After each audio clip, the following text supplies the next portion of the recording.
하나님 말씀 함께 나누겠습니다. 신약성경 사도행전 28장 23절로 31절까지 말씀입니다. 성경을 들고 자리에서 일어서 주십시오.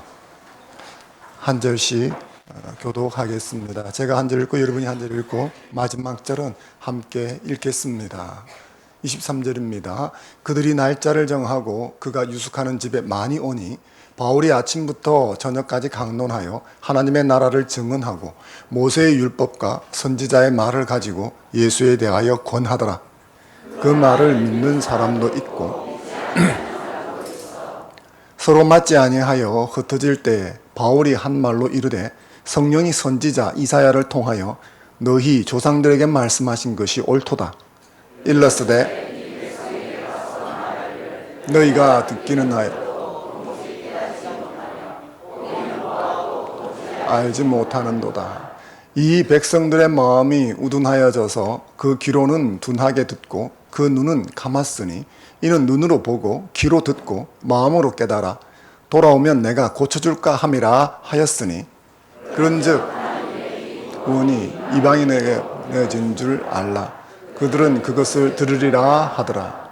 바울이 온 이태를 자기 셋집에 머물면서 자기에게 오는 사람을 다 영접하고 하나님의 나라를 전파하여 주 예수 그리스도에 관한 모든 것을 담대하게 거침없이 가르치더라. 아멘.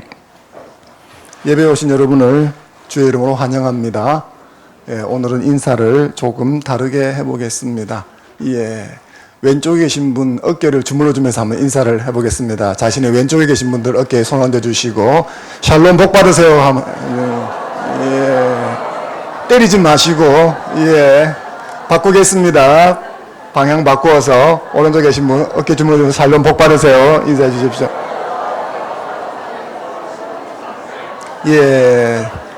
그만하셔도 됩니다. 앞뒤로 인사하겠습니다. 샬롬 잘 될 겁니다. 인사해 주십시오.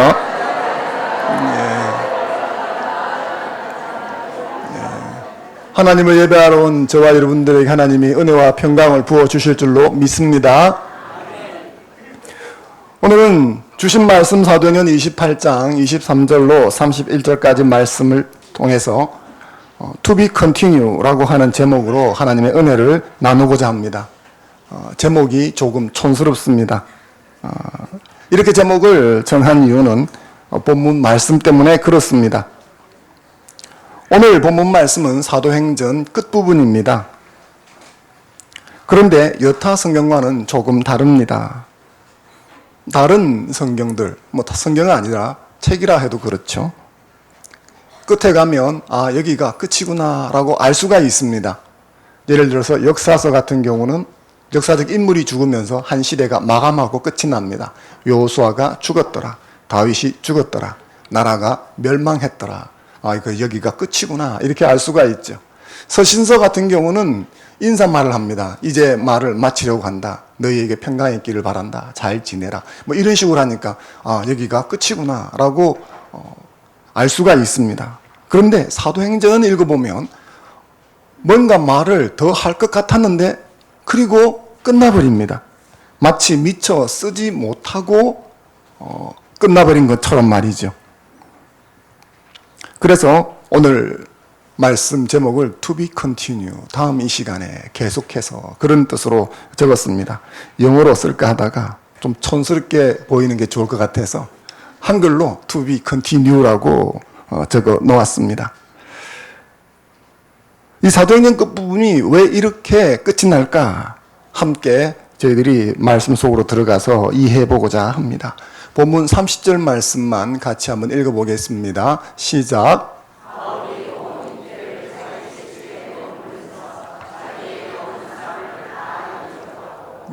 여기 이태라는 말은 2년이라는 뜻입니다. 그러니까 2년 동안 그런 말이죠. 셋집에 머물렀다라고 되어져 있습니다. 오늘 본문 말씀 좀 더 넓게 보면 사도행전 28장 16절에서 31절까지의 말씀을 이해하려면 셋집이라고 하는 배경을 이해해야 합니다. 사도 바울은 예루살렘에서 체포되어서 로마로 오게 되는데 죄수의 몸으로 오게 되어집니다. 그가 로마 황제에게 호소하면서 황제에게 재판받으러 머나먼 길을 여행을 하고 로마에 오게 되는 거죠. 그래서 저번에 한번 말씀을 드렸는데 로마에 들어올 적에는 이런 길을 타고 들어오죠. 아피아 가도라고 해서 이런 길을 따라서 로마에 입성을 하게 되어집니다. 제국 전역에서 로마 황제에게 재판받으러 오는 사람은 이 길을 따라서 로마에 들어오면 포로 로마노로 가는 광장으로 오게 되어집니다. 포로 로마노 사진 한 장 보겠습니다. 포로 로마노라고 하는 지금은 유적지죠. 많은 관광객이 찾아온 곳입니다. 여기는 정치, 신종교, 그리고 행정 이런 것들이 밀집되어 있는 시민 광장입니다. 그러니까 시민 생활의 핵심이 되는 곳이다. 이렇게 보시면 되겠죠.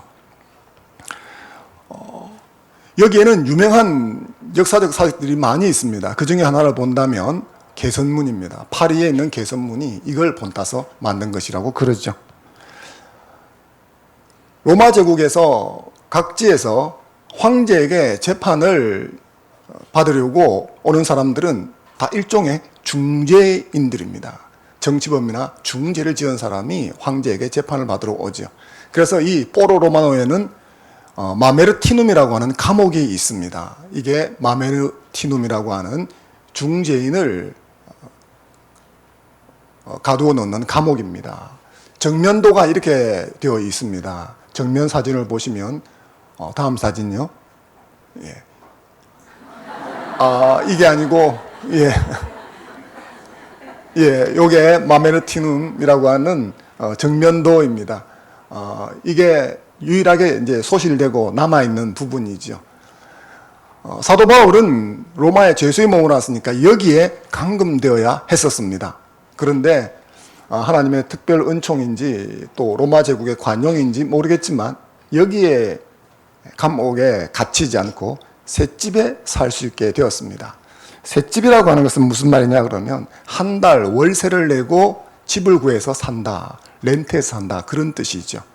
저 마메르티눔은 로마 제국에서 운영하는 교도소입니다. 구치소죠. 그러니까 먹고 자는 것이 무료입니다. 그런데 이 셋집은 재판을 받을 때까지 머물러 있는 곳인데 비용을 죄수가 냅니다. 그래서 사도 바울이 비용을 월세를 내면서 머물러 있었습니다. 이 셋집이 정확하게 어디인가를 알기가 어려웠습니다. 그래서 여기다 저기다 이런 설이 많았는데 지금은 로마에 가면 이 셋집이 2군데 정도로 압축이 되어 있습니다.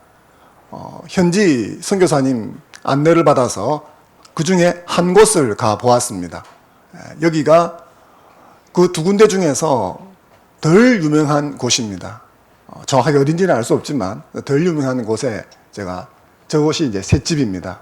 저 건물이 그때 그대로 있었던 건물이라고 합니다.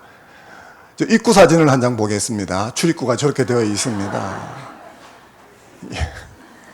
내부 사진을 한 장 보겠습니다. 저 체크무늬 앞에 앉아 계신 분이 가이드해 주신 선교사님입니다. 여기가 사도 바울이 살던 셋집의 내부 공간입니다. 다음 사진 한 장 보겠습니다.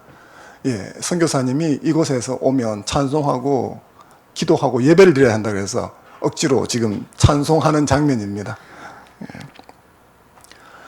이 방을 하나 보여드렸는데 이 방을 나가면 우물도 있고 그렇습니다. 그래서 사람이 어느 정도 기거하고 지낼만 했다. 그렇게 여러분들이 이해하시면 되겠습니다. 그러니까 오늘 이야기는 이 셋집을 배경으로 하는 것이죠. 여기가 아니면 다른 곳도 하나 더 있는데 말하자면 이런 집을 렌트해서 바울이 재판을 받을 때까지 머물렀는데 마음대로 이 집을 벗어날 수는 없었습니다. 그러니까 이 집 안에서는 자유롭지만 집 밖을 한 발자국도 나갈 수가 없었습니다. 그래서 24시간 로마 시위대 친위병이죠. 황제의 친위병들이 나와서 감시를 하게 되어집니다. 이걸 뭐라고 그럽니까? 가택연금이라고 그러죠. 이 셋집에 있었다는 것은 가택연금 상태에 있었다는 겁니다. 근데 로마 당국의 관용에 의해서 사도 바울을 만나러 온 사람들은 자유롭게 만나러 와서 접견이 되었습니다. 단 사도 바울은 저 집을 한 발자국도 벗어나서 나갈 수가 없었습니다. 이것이 바로 이 셋집입니다. 이 셋집에서 저희들이 바울이 썼던 서신 중에서 옥중 서신이라고 불려지는 서신들이 있죠. 빌립보서, 에베소서, 골로새서, 빌레몬서, 이 네 개의 서신을 옥중 서신이라고 부르는데 이 세 집에서 기록된 것입니다. 우리는 종종 빛이 들어오지 않은 캄캄한 감옥에서 편지를 썼다고 생각하는데 그게 아니라 이 세 집에서 쓴 것입니다. 가택 연금 상태에서 좀 상당히 그래도 좀 자유로운 편이죠. 감옥보다는 이곳에서 있었습니다. 기간은 아마도 추후 61년에서 63년 정도 사이라고 생각이 되어집니다. 로마 군인들이 24시간을 나누어서 보통 한 8시간에서 3교대로 이렇게 지켰다고 합니다. 어쨌든 군인들이 와서 입구를 지키고 있는 거죠. 오늘 우리가 읽었던 본문 말씀은 바로 이 세 집을 배경으로 하고 있다. 그렇게 여러분들이 머리에 염두에 두시면 좋겠습니다. 그가 이 세 집에 약 한 2년 있는 동안 뭘 하며 살았을까? 본문 22절 말씀을 한번 읽어보겠습니다. 시작. 이에 우리가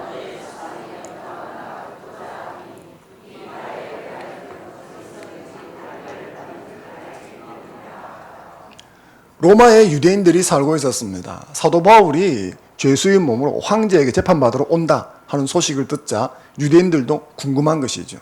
어떻게 유대인이 로마 황제에게 호소를 해서 재판을 받느냐? 이게 민족을 파는 배신 행위 아니냐? 이런 생각들을 가지는 거죠. 유대법이 있는데 말이죠.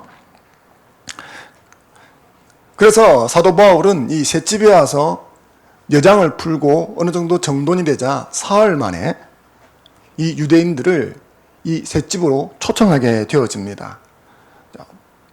본문 22절 같이 한번 읽어보겠습니다. 시작.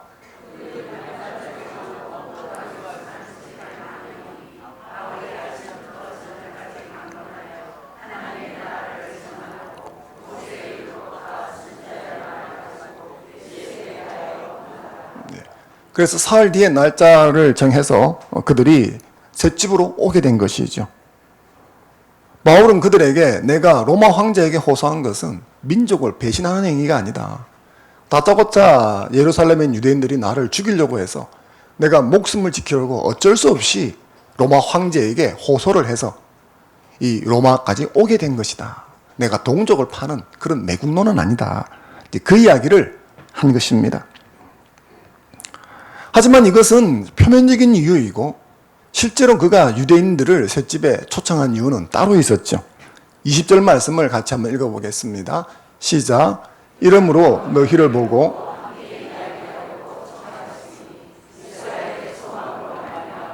내가 이 쇠사슬에 매였다라고 하는 것은 죄수의 몸이다. 그런 뜻이죠. 사도 바울은 실질적으로는 이스라엘의 소망, 즉 복음을 전하려고 하는 목적으로 유대인들을 초청했던 것입니다. 그래서 도착하자마자 유대인들을 초청하고 하나님 나라를 선포하고 그리스도에 대해서 가르친 거죠. 말씀드렸던 대로 가택연금 상대이기 때문에 본인이 나가서 그들을 만날 수는 없었습니다. 그래서 함께 왔던 사람들, 아마 누가나 혹은 디모데나 이런 사람이겠죠. 부탁을 해서 그들을 초청해서 셋집으로 오게 한 것입니다. 그리고 그가 이 셋집에 초청에 응해서 왔던 유대인들에게 복음을 전했을 때 그 유대인들의 반응은 두 가지였죠. 한 무리의 사람들은 복음에 대해서 긍정적인 반응을 보였습니다. 하지만 또 한 무리의 사람들은 강한 거부감을 표현했습니다. 상당수는 복음을 배척하고 그 자리를 떠난 것으로 보여집니다. 그래서 바울 집에서 이 셋집에서 있었던 일종의 이 집회는 조금 험악한 분위기에서 끝이 났습니다. 상당수의 유대인들이 냉담한 반응을 보이면서 자리를 박차고 떠나버렸습니다. 그것을 보고 사도 바울은 경고를 하게 되어지죠. 본문 28절 말씀을 같이 한번 읽어보겠습니다. 시작. 그런즉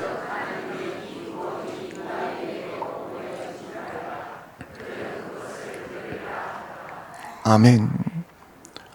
바울은 이사야 선지자의 말을 인용하면서 유대인들이 구원을 받아들이지 않는 것을 강하게 책망했습니다. 그리고 이 구원이 유대인들이 거부했기 때문에 이방인에게로 향할 것이다. 이렇게 선포하게 되어집니다. 우리가 이 장면을 보면 천하의 사도 바울이 복음을 전해도 이 복음을 거부할 사람은 거부하는구나. 이런 것을 우리가 보게 되는 것입니다. 우리가 보통 생각하기를 사도 바울 같은 분이 복음을 전하면 다 믿을 것 같지만 그렇지 않았습니다. 그런데 이렇게 이 본문 말씀을 보게 되었으면 이 복음을 받아들이는 사람과 거부하는 사람을 보면 거부하는 사람이 훨씬 더 많았다는 것을 알 수가 있는데, 그랬을 때 이 사도 바울이 이후 어떤 반응을 보였을까? 우리가 주목해 보고 싶은 점입니다. 본문 30절 31절을 다시 한번 같이 읽어보겠습니다. 시작.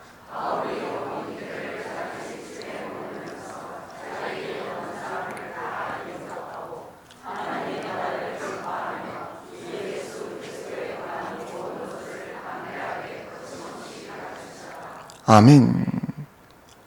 이런 냉담한 반응이 있었는데 사도 바울은 그런 반응에 일희일비하지 않았다 하는 것입니다.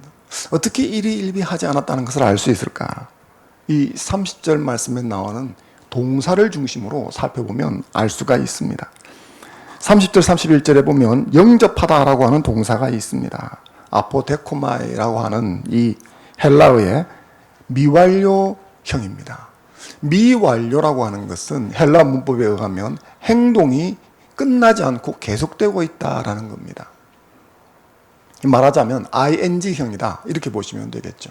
그러니까 영접했다 이렇게 뭐가 마침표가 찍히는 게 아니라 영접했는데 하고 있는데 또 영접하고 또 영접하고, 그러니까 이건 무슨 말이죠? 사람들이 자꾸 끊임없이 자꾸 찾아온다는 거예요. 그렇게 찾아올 때마다 그 사람들을 거절하거나 배척하지 않고 환대하고 맞아들였다라는 거죠. 전파하며라고 하는 헬라어는 퀘리소라고 하는 단어입니다. 이 퀘리소가 이 본문에서는 현재 능동분사형으로 쓰여졌습니다. 제가 이제 몇 번 이 헬라어 문법에 대해서 여러분들에게 말씀을 드렸는데, 분사라고 하는 것은 동시동작을 이야기하는 겁니다. 밥을 먹으면서 TV를 본다. 그러면 뭡니까? 동시동작이죠.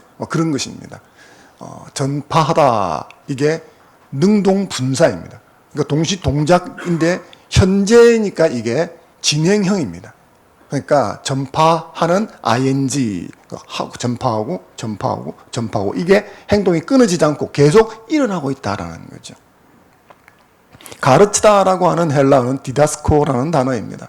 이 단어 역시 현재 능동 분사형입니다. 즉 어떤 한 번 행위로 끝나는 것이 아니라 지속적으로 가르치고 가르치고 가르친다 하는 그런 의미이죠. 그래서 어떤 사람이 찾아옵니다. 그런데 그 사람이 동일인물이 계속 찾아오는지는 모르겠지만 하여튼 그 집을 찾아온 사람들은 끊임없이 찾아오고 있다는 거예요. 그래서 그 사람들이 계속 찾아오는데 그 사람들이 찾아올 때마다 계속해서 복음을 전파하고 복음을 가르치고, 이 일들이 계속 반복되어 일어나고 있다. 어느 정도 이 셋집에 있는 동안 2년 동안 말이죠. 담대하게 거침없이, 이 담대하게라는 말은 주눅들지 않고 확신 있게 그런 뜻입니다.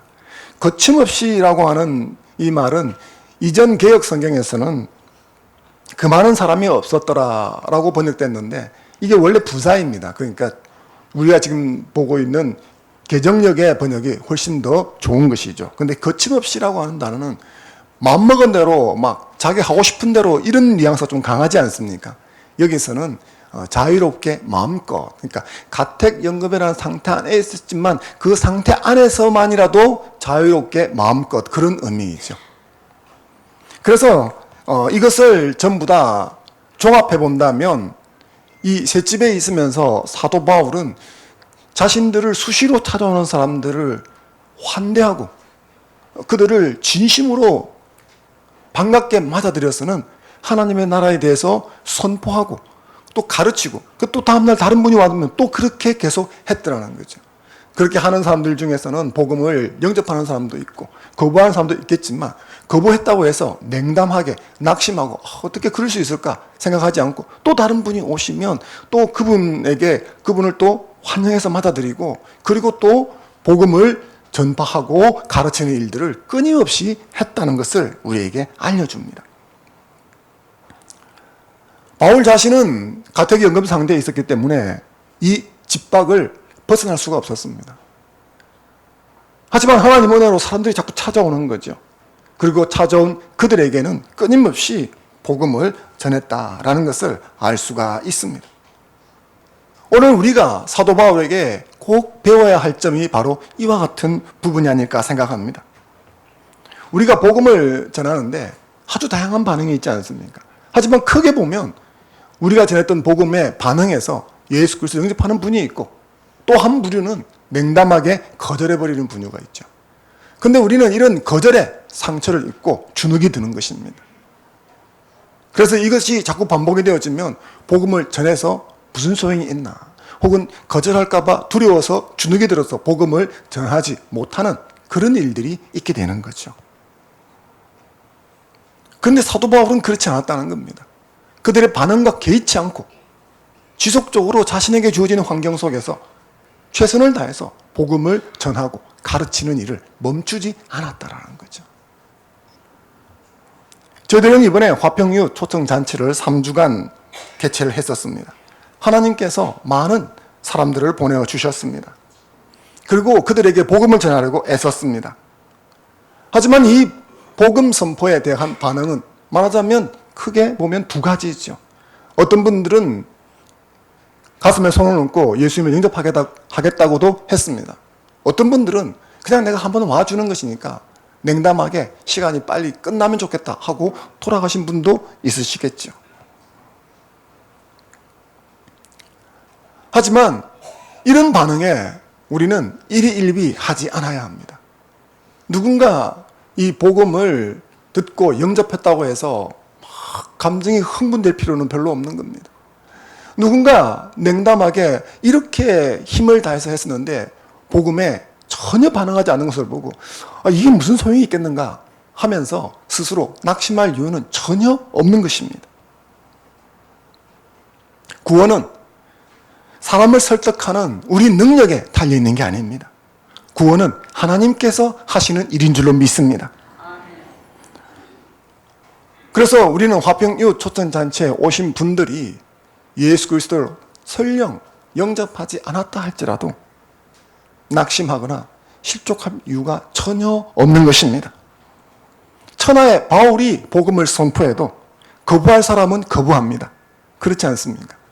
내가 바울보다 못할 바에야 바울보다 더한 결과를 내가 기대하는 것은 좀 이상하지 않겠습니까? 구원은 사람의 언변에 달려있는 게 아닙니다. 사람의 노력에 달려있는 게 아닙니다. 내가 혹시 그때 조금 말실수를 해서 이 사람이 구원 못 받는다, 그런 걱정하실 필요가 없습니다. 구원은 하나님의 은혜 베푸심에 달려있는 것입니다. 하나님께서 구원받을 사람에게 효과적인 부르심을 내려주실 때에 그 사람이 구원받는 줄로 믿습니다. 그러므로 우리는 비전도자가 복음에 대해서 혹 냉담한 반응을 보였다 할지라도 결코 낙심하지 말아야 되겠습니다. 갈라디아서 6장 9절 말씀 같이 한번 읽어보겠습니다. 시작. 우리가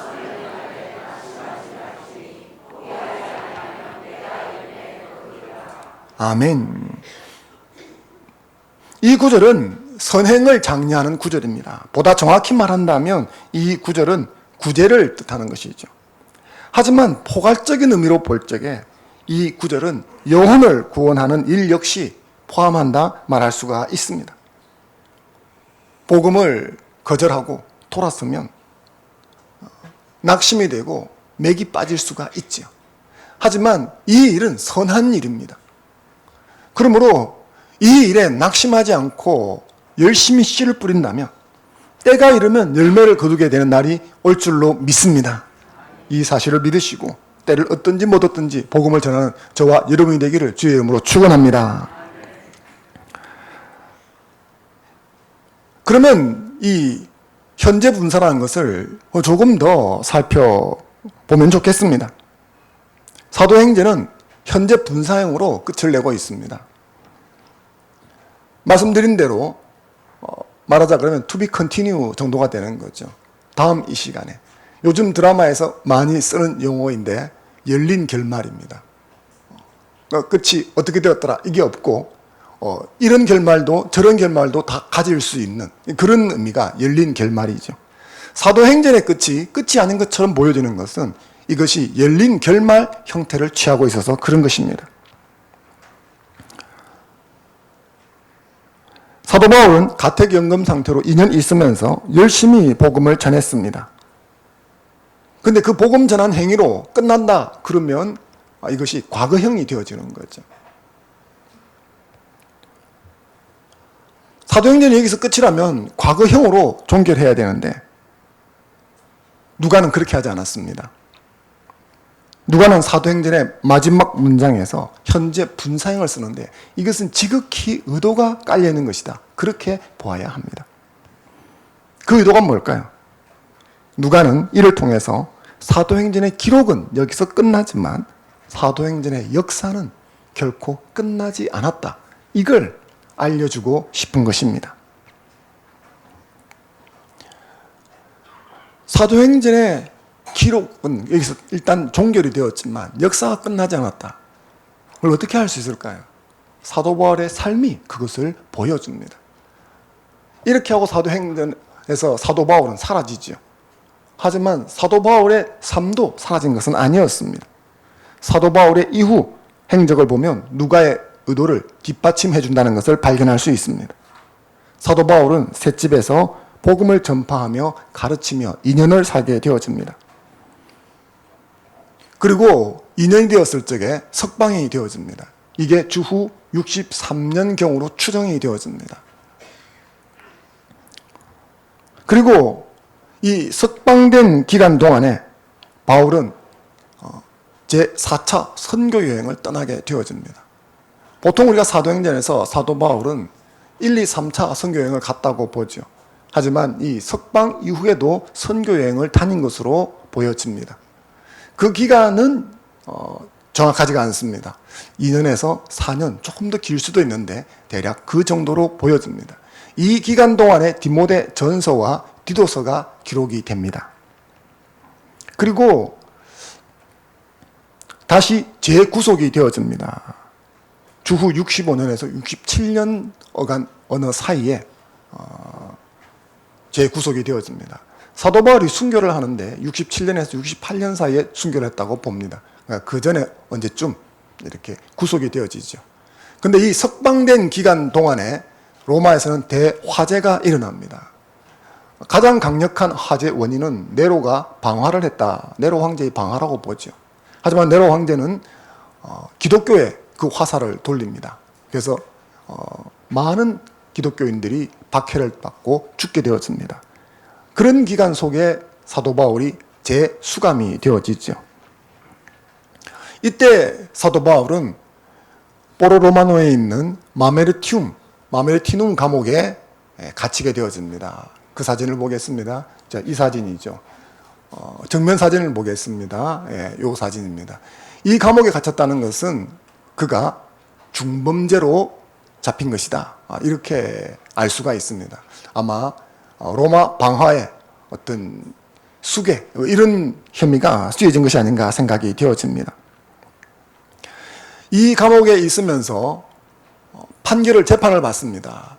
그런데 이 재판에서 무죄나 혹은 몇 년형이 되어지면 이렇게 다른 곳으로 이송이 되어지지만 사형수의 감옥으로 이감이 되어집니다. 사형수의 감옥을 한번 보겠습니다. 저게 사형수의 감옥입니다. 지금 저런 식으로 해놓았는데 저게 파란색으로 되어 있는 것이 사도 바울이 갇혀 있었던 감옥입니다. 그리고 빨간색 화살표 있는 것이 접견실입니다. 그래서 점선을 찍어 놓았는데 저 내부에 저렇게 벽이 있고 저 감옥과 접견실 사이에 저런 쇠창살이 있습니다. 그래서 접견하러 온 사람이 저 공간에 들어가서 감옥에 있는 사람과 대화를 하는 것이죠. 저 선교사님은 가는 데마다 기도를 시키더라고요. 그래서 거기서도 기도를 했습니다. 자, 다음 사진 한 장 볼까요? 저게 이제 사도 바울이 갇혀 있었던 감옥 부분입니다.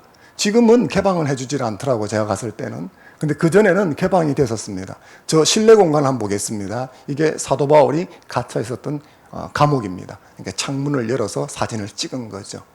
저 좁은 공간인데 지금은 불을 환히 밝혀놓았지만 저게 지하입니다. 그러니까 빛이 안 들어오는 곳이죠. 이곳에서 디모데 후서를 기록합니다.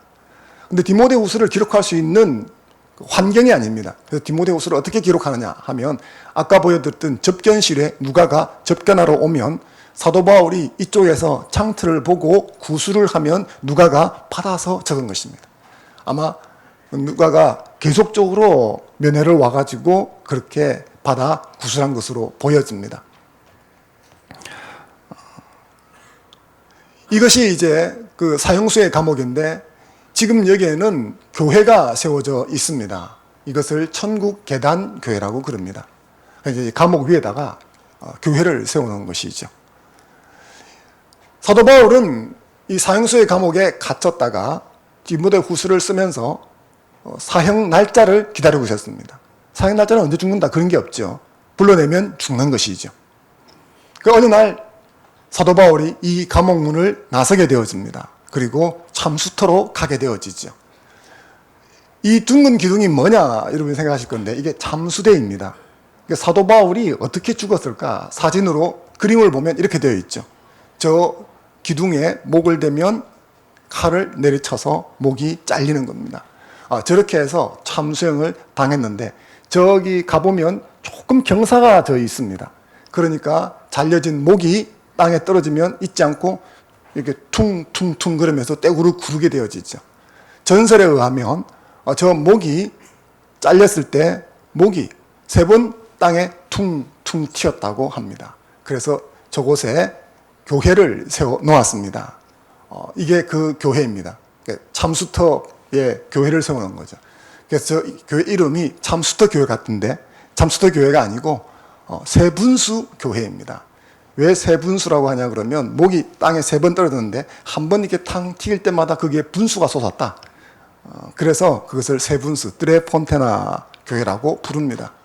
저게 전경입니다. 내부에 들어가면 이렇게 되어 있는데 지금 내부에는 제가 지금 사진 찍은 것처럼 저런 것이 3개가 있습니다. 왜 3개인지 아시겠죠?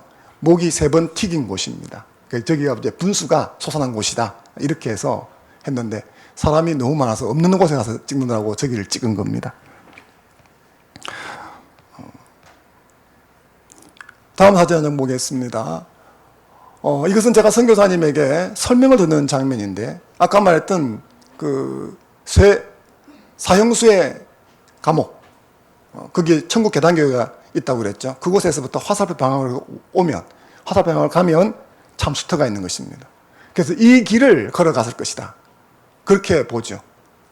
저 길은 그때도 있었던 길이기 때문에 아마 정확할 것으로 보여집니다. 그래서 선교사님이 이제 이 길을 걸어갔는데 사람들이 참배하러 많이 오니까 저기에 길 가운데 부분을 저런 식으로 표시를 해서 꾸며놓았다. 그렇게 말하고 있었습니다. 말하자면 사도 바울은 사형수의 감옥에서 이 간수들, 말하자면 로마 군인들이겠죠. 끌려가지고 저 길을 걸어서 참수터로 걸어간 것이죠. 마치 오늘날의 교도소에서 사형수들이 간수에 의해서 끌려나가가지고 사형장으로 가는 그때 걸어가는 그 걸음걸이를 뭐라고 부릅니까? 데드맨 워킹이라고 부르죠. 저 선교사님이 저한테 묻더라고요. 사도 바울이 이 길을 데드맨 워킹하고 걸어갈 적에 무슨 생각을 했을까? 여러분 무슨 생각을 했을 것 같습니까? 성경을 한번 읽어보겠습니다. 디모데후서 4장 7절 8절입니다. 시작. 나는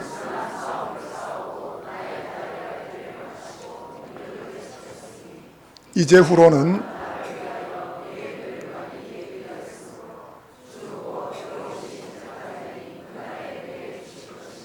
내게만 아니라 아멘. 저는 선교사님의 이 말에 상당히 많이 공감이 되었습니다. 공감이 되십니까? 아마 이런 심정이었을 겁니다. 사도 바울의 이런 행적을 따라가 보면 사도행전이 끝났을 때 사도 바울의 행적도 끝난 것이 아니라는 것을 보여줍니다. 여전히 계속 기록되고 있다는 것을 보여주지요. 사도 바울은 사도행전을 계속 기록하고 있었던 겁니다. 또한 이렇게 이어지고 있는 사도행전의 역사는 오늘 우리에게까지 그대로 연장되고 연결되고 있다는 것을 말해주고 있습니다. 사도행전은 28장으로 끝이 나지만 사실 지금도 사도행전은 계속 기록되고 있는 거죠. 그래서 상징적으로 사도행전 29장이 쓰여지고 있다. 그렇게 말하고 있습니다. 혹시 여러분들이 어떤 교회를 가셨다가 사도행전 29장을 펴세요. 그러면 29장을 찾지 마시기 바랍니다. 그것은 지금 말씀드린 대로 사도행전이 아직도 계속 기록되고 있는 중입니다. 그것을 강조하는 말이죠. 땅끝까지 예수님을 증거하는 증인된 우리 신자들의 써내려가야 할 기록을 말하는 것입니다. 그렇게 본다면 우리 화평교회 역시 사도행전 29장을 기록해 나가는 중입니다. 이번 화평 이후 초청 잔치를 하나님의 은혜 가운데 마감을 하게 되었습니다. 온 성도들이 합심해서 기도로 준비하고 자발적으로 섬기는 자세로 임했기 때문에 잘 감당할 수 있었던 것 같습니다. 여러분들의 섬김에 대해서 감사하는 마음을 전하고 싶습니다. 이런 행사를 하면서 느끼지만 이런 행사에는 많은 재정과 인력이 투입됩니다. 그럼에도 불구하고 왜 이런 행사를 우리가 하는 것일까요? 그것은 우리 화평교회 역시 땅끝까지 예수님을 증거하는 증인의 책임을 다할 의무가 있기 때문입니다. 그래서 하는 것입니다. 이것을 다른 측면으로 한다면 사도행전 29장을 기록해 나가기 위함입니다. 우리가 주님의 이름으로 복음을 듣지 못한 사람들에게 복음을 전하려 했던 우리의 노력은 없어지는 것이 아니라 사도행전 29장 어딘가에 기록이 되고 있는 줄로 믿습니다. 땅끝 선교는 우리에게 주어진 몫입니다. 우리가 사도행전 29장을 쓰는 주인공입니다. 그런 측면에서 화평 이후 초청 잔치는 끝났지만 끝난 게 아닙니다. 행사라는 측면은 끝났죠. 하지만 진짜는 이제 시작이라고 생각합니다. 저는 내년에도 이 행사를 해야 한다고 생각합니다. 그래서 올해 이번 행사에 복음을 전하기 위해서 초청할 게스트가 없었던 분들은 끝났으니까 안심하지 마시기 바랍니다.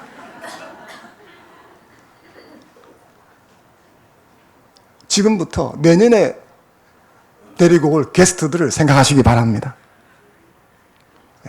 끝난 게 아니니까 그렇죠. 그리고 만약 이번에 게스트를 초청하셨는데 그분들이 예수를 믿고 영접하지 않았다면 그냥 행사에 데려온 것으로 끝내지 마시고 지속적으로 그들을 돌보시고 관심을 가지시고 복음을 전하며 예수님을 믿을 수 있도록 그렇게 다가가는 저와 여러분이 되면 좋겠습니다. 그것이 사도행전 29장을 기록하는 것입니다. 그럴 때 우리 교회는 사도행전 29장을 아름답게 기록하는 교회가 될 줄로 믿습니다. 그리고 그 과정에서 여러분 한 사람 한 사람은 사도행전 29장을 기록해 나가게 될 줄로 믿습니다. 그렇게 해서 하나님을 영화롭게 하는 저와 여러분이 되기를 주의 이름으로 축원합니다. 저는 오늘 말씀을 현재 분사로 풀었는데 현재 분사라고 하는 이 용어로 오늘 말씀을 정리하고자 합니다. 사랑하는 성도 여러분, 오늘 이 땅에서 신자의 삶은 현재 분사형이 되어야 합니다. 실패와 난관, 실망과 불편함, 고난과 어려움, 살아가다 보면 이런 것들은 늘 우리를 괴롭히고 있습니다. 하지만 이런 것 때문에 우리의 신앙이 왕년의 신앙이 되어서는 안 되겠습니다. 과거 분사형이 되어서는 안 되는 겁니다. 과거형이 되면 안 되고 과거에 머물러 있어서는 안 되는 줄로 믿습니다. 그럴수록 우리의 믿음은 현재 분사형이 되어야 합니다. 주님과 독대하는 자기 격리의 시간을 통해서 주어진 상황을 말씀 안에서 바르게 해석하려고 애써야 합니다. 마셔야 할 잔을, 마셔야 할 그 쓴 잔을 기꺼이 마시고 져야 될 십자가를 외면하지 말아야 할 줄로 믿습니다. 어둡고 혼돈의 역사 속에서 타협하지 않고 오히려 세상의 흐름을 거슬러 올라가는 삶을 살아야 될 줄로 믿습니다. 이런 현재 분사의 삶을 사는 사람들은 사도행전 29장에 무수히 많이 있습니다. 존 후스도 그와 같은 분들 중에 한 사람입니다. 존 후스는 체코의 저명한 신학자이다 가톨릭 사제였습니다. 체코 프라하 대학의 신학부 교수였으며 총장까지 지낸 아주 영향력 있는 인물이었습니다. 사진 하나 보겠습니다. 이 사진은 체코의 수도 프라하의 구시가지 광장을 하늘에서 내려다본 사진입니다. 저 광장 가운데에 동상 같은 것이 있는데 저게 존 후스의 동상입니다. 좀 확대해서 보겠습니다. 예, 그 앞에서 한 장 찍어 보았습니다. 이 존 후스의 동상인데요. 존 후스는 타락한 로마 카톨릭을 비판하고 종교개혁의 기치를 들었던 인물입니다. 우리는 종교개혁 하면 마르틴 루트를 생각을 하죠. 근데 마르틴 루트보다 100년 전에 종교개혁의 기치를 들었습니다. 내용은 루트의 종교개혁 내용과 거의 흡사합니다. 교황, 황제, 귀족, 교회 지도자 등등 부패한 기독교 세력과 기득권층을 비판하고 진리를 선포했습니다. 특별히 면죄부를 파는 로마 교황을 가룟 유다에 비유하면서 신랄하게 비판했습니다. 그러니 당시 로마 교황과 교황청이 좋아할 리가 없었겠죠. 당시 중세 교회에는 어느 나라에서든지 미사와 강론은 라틴어로 했습니다. 노래도 라틴어로 불렀습니다. 그런데 여기에 반기를 들었습니다. 체코 사람들은 라틴어를 몰라요. 그 라틴어 미사를 하면 무슨 말인지 모릅니다. 신부가 라틴어로 강론하면 무슨 말인지 하나도 모릅니다. 제가 여러분들에게 러시아 말로 설교를 하면 어떻게 알아듣겠습니까? 그런 것입니다. 한 30분, 40분을 그런 식으로 말하면 그냥 앉아 있는 거예요. 찬송을 불러도 그렇게 부르는 거죠. 라틴어로. 그래서 후스가 거기에 반기를 들었습니다. 우리는 체코 사람이다. 그래서 우리는 체코 사람이 알아들을 수 있는 말로 예배를 드려야 한다. 그래서 체코인들이 알아들을 수 있는 성경을 번역했습니다. 라틴어 성경을 체코로 번역하고요. 강론을 체코로 하기 시작했습니다. 찬송을 번역해서 체코로 만든 찬송을 만들어 보급을 하고 예배 시간에 불렀습니다. 존 후스가 심호했던 교회를 한번 보겠습니다. 여러분이 프라하에 가시면 여기를 한번 가보시면 좋겠습니다. 프라하에 가서 관광하는 사람들 중에 크리스찬만 여기를 방문을 합니다. 지금은 실제 교회는 아니지만 관광객을 위해서 보존해 놓은 곳입니다. 여기가 존 후스가 심호하던 베들레헴 교회입니다. 화살표로 되어 있는 부분이 설교단입니다. 제가 앉아서 한번 본 것입니다. 내부 광경인데 3,000명 정도가 들어갈 수 있는 넓은 공간입니다. 존 후스가 체코로 설교하면서 당시에 로마의 교황청을 비판하고 그들의 잘못을 책망하며 진리 말씀을 선포했을 때 사람들이 입추의 여지 없이 몰려들어서 말씀을 들었다고 합니다. 이것은 당연히 로마 가톨릭 당국의 심기를 거슬렸지요. 그래서 로마 가톨릭은 존 후스를 종교 재판에 소환합니다. 주위에 많은 사람들은 가면 죽는다고 만류를 했습니다. 하지만 후스는 만류에도 불구하고 콘스탄틴에서 열린 종교 재판에 참석합니다. 그리고 체포되어 감옥에 갇히게 되었습니다. 종교 재판소는 입장을 번복하면 파문을 취소하고 목숨을 살려주겠다고 회유를 합니다. 그때 존 후스는 내 입장을 번복하면 하나님 앞에 죄가 된다라고 하며 이 유혹을 단호하게 거절합니다. 마침내 존 후스는 사형 선고를 받고 1415년 7월 16일 사형장으로 끌려가서 이단자라는 누명을 쓰고 처형을 당합니다. 처형 방식은 화형, 불태워 죽임을 당하는 거죠. 존 후스는 화형을 당하면서 역사적으로 아주 유명한 몇 마디 말을 남겼습니다. 그중 하나를 여러분들에게 소개하자면 그것이 진실의 7명제입니다. 구시가지 광장에 있는 존 후스의 동상을 가까이 찾아가서 동상의 기단 부분, 하부 부분이죠. 저기 가면 무슨 글자가 적혀 있습니다. 저게 체코어인데 저 체코어를 번역하자면 진실의 7명제입니다. 즉 존 후스가 불에 타면서 최후로 남겼던 진실에 대한 7가지 명제를 저기에 기록해 놓은 것입니다. 읽어드리면 이렇습니다. 진실만을 찾아라. 진실만을 들어라. 진실만을 배워라. 진실만을 사랑하라. 진실만을 말하라. 진실만을 지켜라. 죽음을 두려워하지 말고 진실만을 사수하라. 이상은 제가 체코에 가서 찾아보았던 사도행전 29장을 써내려간 존 후스의 기록입니다. 비록 존 후스는 마르틴 루터처럼 역사적 조명을 받지는 못했습니다. 그의 종교개혁은 일견 실패한 것으로 보여지지요. 하지만 존 후스는 자신의 시대에 자신의 삶으로 사도행전 29장을 기록해 나간 사람은 분명합니다. 우리는 이 존 후스에게서 누가가 현재 분사로 사도행전은 끝맺은 이유를 발견하게 되는 것입니다. 사랑하는 성도 여러분, 자신의 삶으로 사도행전 29장을 기록해 나가야 하는 것은 비단 존 후스만은 아닙니다. 오늘의 신자는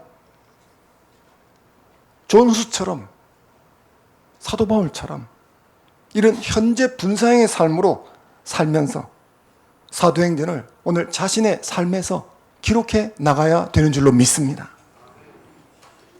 사도 바울은 죄수의 몸으로서도 이 사도행전 29장을 기록해 나갔습니다.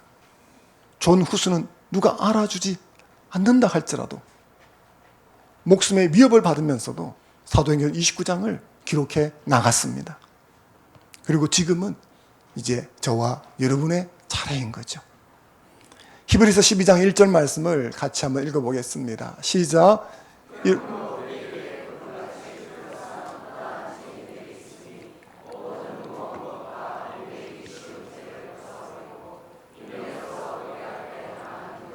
경주하며.